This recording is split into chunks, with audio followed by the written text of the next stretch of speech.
Hey guys, let's get more news about Steelers, but first, don't forget to subscribe and leave your like. Pittsburgh Steelers cut ties with former Super Bowl winning running back. The Pittsburgh Steelers have cut running back La'Mical Perine from their practice squad, the team announced on Tuesday. Perine was signed with the Steelers after multiple injuries arose in the running back room, but with Cordarrelle Patterson expected to return after the bye week, the team no longer needed Perine on their practice squad. This could signal that Aaron Shamplin, who was cut before Monday's game, could return to the team. Perine was signed by the Steelers in the summer and spent all of training camp and the preseason with them. A former draft pick of the New York Jets, Perine spent multiple years with the Kansas City Chiefs, winning 2 Super Bowls with the organization. However, now, Perine will have to find a new spot after the Steelers got healthier at the running back position. He could always return with familiarity to the playbook, but that remains to be seen. In addition to cutting Perine, the Steelers released cornerback Thomas Graham from the practice squad to open up another spot. NFL Insider suggests rule change after Steelers' George Pickens nullified TD. In the NFL, wide receivers have to get 2 feet in bounds to record a catch. Despite a great effort from Pittsburgh Steelers wide receiver George Pickens on a potential touchdown catch in Week 8, tapping the same foot twice is not the same as getting both feet in bounds. But maybe it should count as the same? That's what Pro Football Talk's Mike Florio proposed on his podcast on October 29. Maybe they need to look at that rule. Maybe 2 feet, not both feet, 2 steps, not both feet. If you have it long enough to actually take 2 steps with the same leg, maybe that should be enough for it to be a catch, suggested Florio. The discussion on Florio's show arose because of a unique situation involving Pickens in the Monday Night Football matchup against the New York Giants. In the second quarter, the officiating crew initially ruled Pickens had caught a 9-yard touchdown in the back of the end zone. But with replay assist, the officials changed the call to incomplete because video showed Pickens tapped his right foot twice and didn't get his left foot inbounds. When the play happened live, it appeared Pickens had made a beautiful catch to snag the ball above 2 Giants defenders and keep control of it with only his hands. He also contorted his body to tap 2 feet inbounds.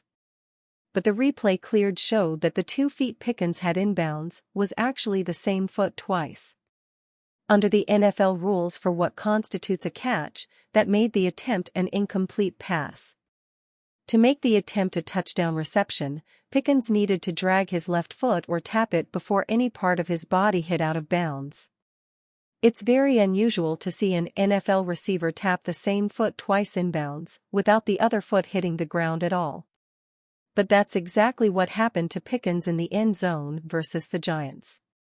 While Florio lobbied for the league to consider making what Pickens did a legal catch, he concluded that under the league's current catch rules, it's the receiver's responsibility to get both feet, not just 2 feet inbounds to record a reception.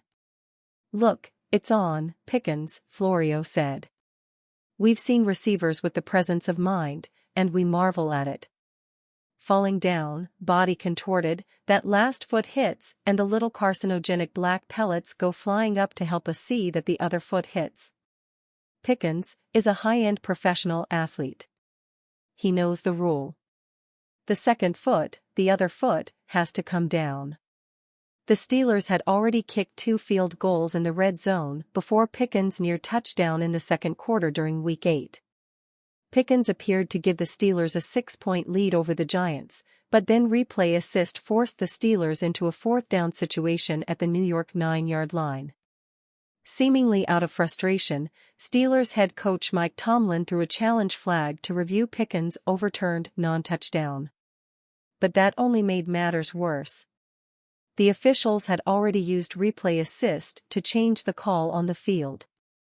Therefore, the play was no longer challengeable. Throwing the challenge flag resulted in the Steelers losing a timeout. Tomlin told reporters during his post-game press conference he was unaware the officiating crew altered their call on the field after using replay assist.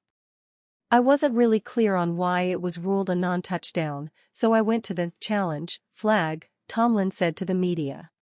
Had I known that they used replay assist, I wouldn't have thrown the challenge flag, because you're not allowed to throw the challenge flag when they use replay assist. Fortunately, the loss of the timeout didn't really hurt the Steelers. But Tomlin's initial reaction to Pickett's nullified touchdown was another example of how the Steelers' head coach is sometimes impulsive with his challenge flags. Before the 2024 campaign, Tomlin's career success rate on challenges was ranked 23rd out of the 32 NFL head coaches from the 2023 season. Steelers hold tryout for CFL star Diontae Spencer amid roster changes. Diontae Spencer, a former CFL star, recently tried out for the Pittsburgh Steelers, potentially setting the stage for a second chance with the team. Having previously spent time with the Steelers in 2019 but failing to make the final roster, Spencer excelled in the CFL, where he amassed significant receiving yards and touchdowns. His NFL journey also includes a 3-season spell with the Denver Broncos, where he contributed as both a receiver and a return man. With Calvin Austin-III's strong performance as a returner, the Steelers are evaluating Spencer's potential to enhance their roster. By the numbers, 2,635 receiving yards and 16 receiving touchdowns in the CFL. 10 catches for 54 yards and 9.8 yards per punt return during his time with the Broncos. Yes, but despite his CFL success, Spencer's NFL performance has been limited, raising questions about his ability to contribute significantly at this level. His age may also impact perceptions regarding his explosiveness and longevity in the league. State of play: the Steelers are actively seeking playmakers for their roster amid ongoing evaluations following a busy day of moves. Calvin Austin III has solidified his position as the primary punt returner after a standout performance, adding competition for Spencer. What's next? Should the Steelers decide to sign Spencer, he could provide depth as a receiver and an alternative option in the return game. His past experience could benefit team dynamics, especially if injuries occur among current players. Bottom line: while Spencer's workout with the Steelers raises interest, his limited impact in previous NFL experiences must be weighed against the potential value he could bring. The team's focus on enhancing playmaker options underscores the competitive nature of the roster as they prepare for future challenges. And you, fan? What do you think of the situation of Diontae Spencer? Leave your opinion in the comments.